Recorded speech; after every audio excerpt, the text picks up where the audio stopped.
آپ یہ کوشچن لے لیتے ہیں کہ دیکھیں جو انسان کا آبائی وطن ہوتا ہے اس کو وطن اصلی کہتے ہیں،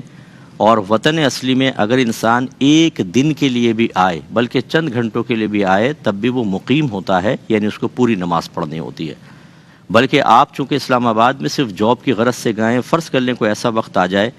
کہ آپ لاہور سے اسلام آباد جائیں لیکن آپ کو یقین ہے کہ 14 دن میں دوبارہ لاہور جانا ہوگا، تو اسلام آباد آپ کے لیے وطن اقامت نہیں بنے گا، اگرچہ آپ وہاں جاب کرتے ہیں، لیکن چونکہ وہاں مستقل ٹھہرنے کا ارادہ نہیں ہے تو آپ وہاں پر مسافر ہوں گے۔